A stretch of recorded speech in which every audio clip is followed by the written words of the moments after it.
বিসমিল্লাহির রহমানির রহিম। আসসালামু আলাইকুম ওয়া রাহমাতুল্লাহি ওয়া বারাকাতুহু। আশা করছি সবাই ভালো আছেন। আমিও ভালো আছি আলহামদুলিল্লাহ। আমি সাফিনা আলম। আজকে আপনাদের সাথে শেয়ার করব আলু দিয়ে গরুর কলিজা ভুনা। খুবই মুখরোচক একটি খাবার এবং খুবই মজার। চলুন তাহলে দেখি কিভাবে রান্না করা যায়। গরুর কলিজা ভুনার জন্য প্রথমে আমি হাফ কেজি গরুর কলিজা নিয়ে নিয়েছি, ভালো করে ধুয়ে পরিষ্কার করে চারকোনা করে কেটে 2-3 মিনিট গরম পানিতে সিদ্ধ করে নিয়েছি। গরুর মধ্যে একটা ভেতরে কিছু রক্তর মতো থাকে, যেন সেটা চলে যায়।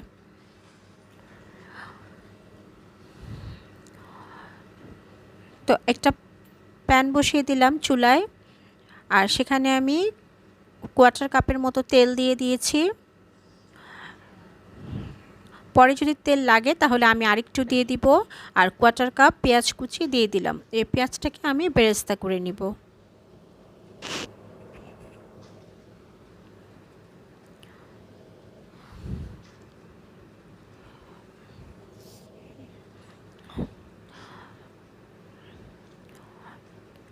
একটু ভেজে নিয়ে এখন আমি 3-4টা দারচিনি, 3-4টা এলাচ এবং 5-6টা লং দিয়ে দিলাম, আর দিয়ে দিচ্ছি 1.5 কাপ কিউব করে কেটে রাখা পেঁয়াজ।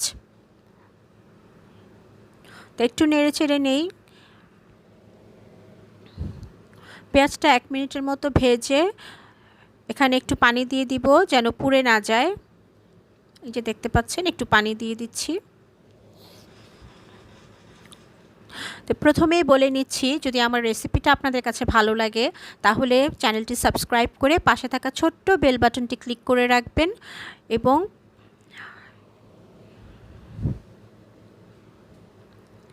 এখন দিয়ে দিচ্ছি আদা পেস্ট। এখানে আমি 4 টেবিল চামচ আদা পেস্ট দিয়েছি, আর দিয়ে দিব 4 টেবিল চামচ রসুন পেস্ট। তো দিয়ে একটু 1-2 মিনিট নেড়ে নিব।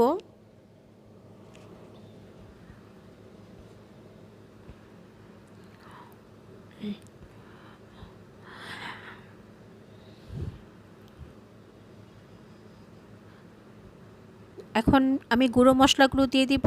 এখানে আমি মরিচ গুঁড়ো 2 চা চামচ, ধনে গুঁড়ো 2 চা চামচ, হলুদ গুঁড়ো 2 চা চামচ, জিরা গুঁড়ো 2 চা চামচ, এখানে আমি সব 2 চা চামচ করে নিয়েছি। এখন দিয়ে আবার একটু নেড়েচেড়ে 1 মিনিটের মতো ভেজে নিই গুঁড়া মশলাগুলো।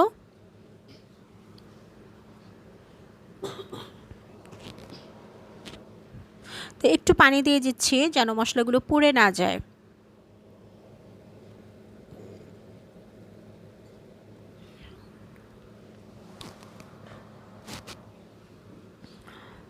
একটু কষিয়ে নিলাম, দিয়ে দিচ্ছি এখন স্বাদ মতো লবণ।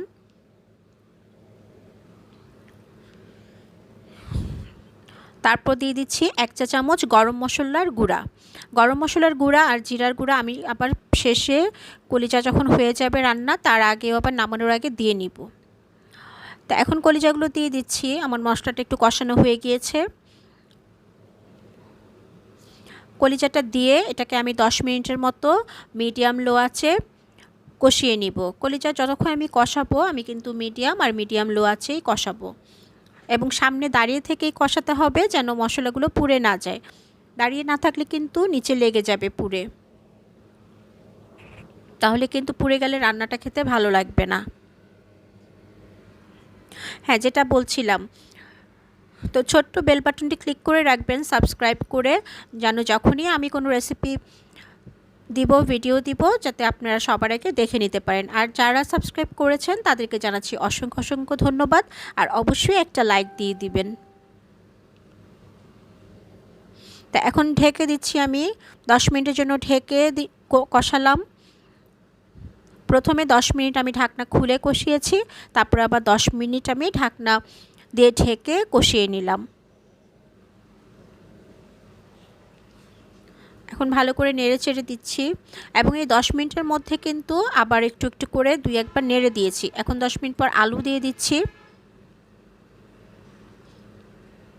আলু দিয়ে আমি আবার 5 মিনিটের মতো কষিয়ে নিব।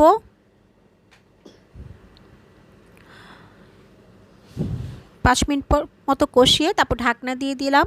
ঢাকনা দিয়ে 10 মিনিট কষিয়ে নিলাম। এরই মাঝে কিন্তু আমি 2-3 বার নেড়ে দিয়েছি। যদি মাঝে মাঝে নেড়ে না দিই ঢাকনা খুলে তাহলে কিন্তু পুড়ে যেতে পারে, এর জন্য মাঝে মাঝে খুলে 2-3 বার নেড়ে দিতে হবে।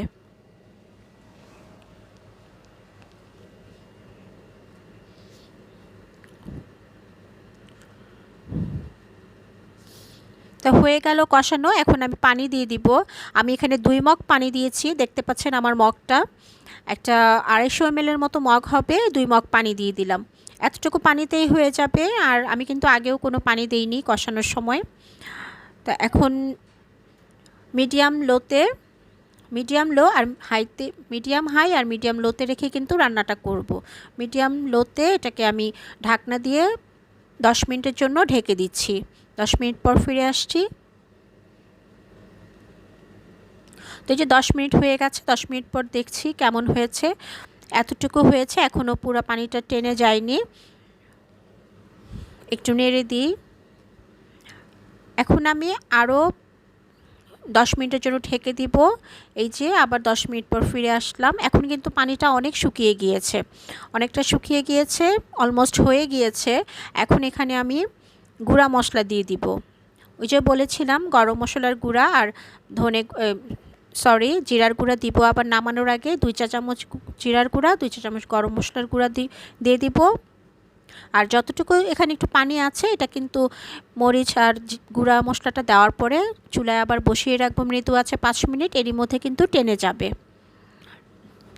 তো এই যে কিছু কাঁচামরিচ দিয়ে দিচ্ছি, দিয়ে এখন ঢাকনা দিয়ে 5 মিনিট মৃদু আছে বসিয়ে রেখে নামিয়ে নিব। তাহলেই হয়ে যাবে আমার আলু দিয়ে গরুর কলিজা ভুনা রান্না। তো সবাই ভালো থাকবেন, সুস্থ থাকবেন, আমার জন্য দোয়া করবেন। আজ এ পর্যন্তই, আবার দেখা হবে অন্য কোনো রেসিপি নিয়ে।